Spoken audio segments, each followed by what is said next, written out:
عمر صاحب لاہور سے، میں اپنے گندے ناپاک کپڑے دوسرے کپڑوں کے ساتھ دھوتا رہا، اب مجھے پتا چلا تو توبہ کر لی، اب کیا صرف کپڑے پاک کروں جن کے 100% ناپاک ہونے کا یقین ہے، سارے کپڑے ناپاک ہیں؟ کیا مطلب؟ تو اب کیا صرف کپڑے پاک کروں جن کے 100% ناپاک ہونے کا یقین ہے، یا سارے کپڑے ناپاک؟ ہائے ہائے ہائے، کیا کرتے رہے ہو میرے بھائی، ٹینشن میں ہمیں ڈال دیا آپ نے۔ دیکھو، جب 100% جن کپڑوں کے ناپاک ہونے کا یقین ہے ان کپڑوں کے ساتھ آپ پاک کپڑے دھوتے رہے، دھونے کا اسٹائل اگر ایسے تھا کہ اب وہاں کے کسی مفتی سے پوچھ لیں کس طرح سے دھوتے رہے ہیں آپ، لاہور میں جا کے پوچھ لیں، اب مجھے نہیں، آپ نے یہ تو نہیں بتایا کیسے دھوتے رہے، تو اگر اس طرح سے دھوئے ہیں کہ وہ سارے ہی کپڑے ناپاک کر دیے آپ نے اور 100% ان کے ناپاک ہونے کا یقین ہے، تو پھر تو جو نمازیں آپ نے پڑھی ہیں وہ دہرانی پڑیں گی۔ لیکن اگر اس طرح نہیں ہے، کنفیوژن ہے کہ پتہ نہیں وہ پاک رہے یا نہیں ناپاک ہوئے، تو پھر جن کپڑوں کے 100% ناپاک ہونے کا یقین ہے ان کپڑوں کو پہن کے جو آپ نے نمازیں پڑھی وہ تو لوٹانی پڑیں گی۔ جہاں کنفیوژن والا مسئلہ ہے تو وہ پھر چھوڑ دیں، اللہ تعالیٰ معاف کرنے والا ہے، آئندہ کے لیے آپ احتیاط کریں۔ بہتر یہی ہے کہ آپ نے پاک کس طرح سے کریں وہ طریقہ آپ بتائیں گے تو پھر آگے جواب دینا ممکن ہوگا۔ ایسے مبہم سا سوال ہے نا، تو اس لیے جواب دینا میرے لیے مشکل ہے۔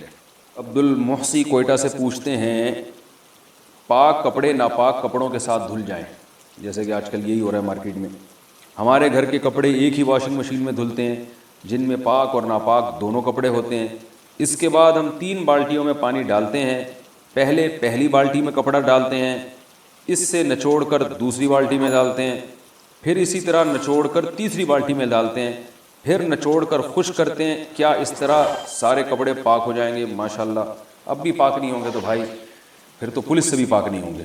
بالکل خاندانی طریقہ ہے پاک کرنے کا، اس سے پاک ہو جائیں گے۔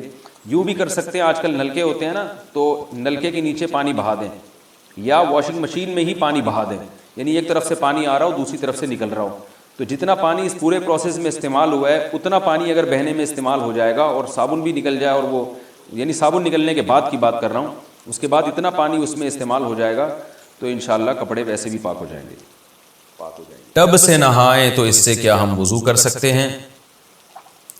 گھر میں باتھ روم میں نہانے کا بڑا ٹب ہے جس میں 180 یا 200 لیٹر پانی آتا ہے، وہ ٹب اگر پانی سے بھرا ہوا ہو تو اس میں ایک دفعہ وضو یا غسل جنابت کرنے کے بعد دوبارہ اسی پانی سے وضو یا غسل کیا جا سکتا ہے؟ شیرینہ خان، بھائی ٹب میں اگر آپ نے غسل ایسے کیا کہ ٹب کے اندر بیٹھ کے غسل کیا پھر تو اب نہیں ہو سکتا اس سے کچھ بھی، تو ہاں اگر ٹب سے ایسے پانی لے لے کے اپنے اوپر ڈالتے رہے ہیں جیسے مگے سے جو تمیز سے اسی طرح ہی نہایا جاتا ہے کہ ٹب کے اندر بیٹھ کے نہیں نہایا جاتا، بلکہ ٹب سے پانی لے کے جو ہے وہ اپنے اوپر ڈال رہے ہیں، تو پھر تو اس ٹب سے آپ نے غسل بھی کیا، جو پانی بچ جائے وضو بھی کریں یا پہلے وضو کر لیں۔ ویسے غسل کے بعد وضو کی ضرورت نہیں ہوتی، لیکن سنت غسل یہی ہے کہ پہلے وضو کریں پھر غسل کریں۔ اور اگر جاری ٹب ہے اس کے اندر بیٹھ گئے اور نلکا کھول کے پانی اس سے نکل کے جا رہا ہے، آپ نہا رہے ہیں اور پانی بہہ رہا ہے، تو پھر اس میں غسل بھی جائز ہے اور اسی میں وضو بھی جائز ہے۔ بالٹی میں کپڑے کیسے پاک کریں؟ بالٹی میں ناپاک کپڑے پاک کرنے کا طریقہ بتا دیں، نیز اگر نجاست معلوم نہ ہو کہ کہاں لگی ہو، نہ نشان ہو، تو کیا حکم ہوگا؟ عرفان شکور دبئی سے۔ دیکھو، پہلے جہاں نجاست لگی ہے اس جگہ کو دھو کے صاف کریں، اور اگر پتہ ہی نہیں چل رہا تو اندازے سے دھو لیں کہ اس جگہ شاید لگی ہوئی ہو، اندازے سے بھی دھو لیں گے، اللہ قبول کر لے گا انشاءاللہ۔ باقی یہ کہ بالٹیوں میں پانی، بالٹی میں تو جب کپڑے ڈالے جائیں ان کو اچھی طرح رگڑا جائے، اور پھر کم سے کم 3 دفعہ پہلے، یعنی جب تھوڑا صابن نکل گیا نا اس کے بعد کم سے کم 3 دفعہ بالٹی میں کپڑا ڈال کے نیا پانی لے کے نچوڑا جائے، یعنی کپڑے بالٹی میں ڈال دیے، پھر سب کپڑوں کو نچوڑیں، پھر دوبارہ پانی میں ڈال دیں، یعنی بالٹی میں پانی بھرا ہوا اور نیا پانی، اس میں کپڑے ڈال دیں، پھر کپڑے نکال کے اچھی طرح نچوڑیں، پھر تیسری دفعہ بالٹی کو پانی سے بھریں، اس میں کپڑے ڈال دیں اور پھر اچھی طرح نچوڑیں، تو اس طرح سے پاک ہو جائیں گے۔ لیکن آج کل تو بالٹیوں میں دھونے کا رواج نہیں ہے، واشنگ مشینوں میں دھلتے ہیں، اور کپڑے ویسے بھی لوگ نیچے دھو رہے ہوتے ہیں بیٹھ کے، پھر آخر میں بالٹیوں میں ڈالتے ہیں اس کو۔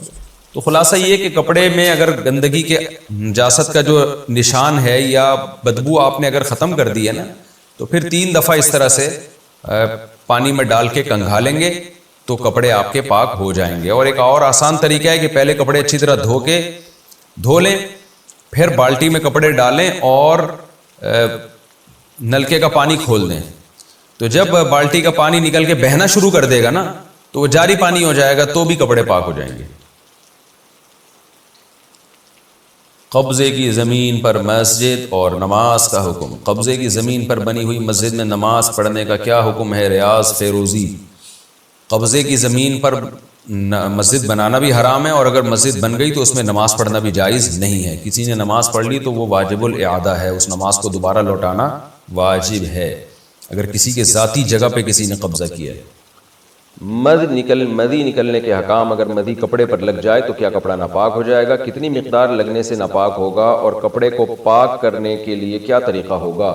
کیا مدی نکلنے سے وضو ٹوٹ جاتا ہے؟ محمد قربان انڈیا سے. مدی اس ٹرانسپیرنٹ پانی کو کہتے ہیں جو ہے جب کسی مرد کو خواہش یا شہوت پیدا ہوتی ہے تو جو پانی نکلتا ہے تو اس کو مدی کہا جاتا ہے. ایک تو بالکل وائٹ پانی ہوتا ہے جو ڈسچارج ہونے کے وقت نکلتا ہے، وہ اس سے تو غسل فرض ہو جاتا ہے. جو مزی ہے اس سے وضو ٹوٹ جاتا ہے. اور باقی وہ کپڑے پہ لگ جائے تو ایک دو قطرے اگر لگے ہیں تو وہ تو معاف ہیں، تھوڑی بہت نجاست معاف ہوتی ہے. لیکن اگر ہتھیلی کی گہرائی کے برابر جو 5 روپے کا سکہ ہے نا تو اس کے برابر اگر وہ مزی پھیل گئی ہے یا مختلف تھوڑی تھوڑی شلوار پہ یا جسم پہ کہیں لگ گئی ہے اور خیال یہ ہے کہ اتنی ہو گئی ہوگی تو اس کو دھونا پھر لازم ہے، دھوئے بغیر نماز نہیں ہوگی. لیکن دھونے کا طریقہ آسان ہے. حدیث میں غسل خفیف کا حکم ہے، یعنی معمولی سا دھو ڈالنا بھی کافی ہے. تو ہلکا سا دھو دیں گے تو کپڑا پاک ہو جائے گا.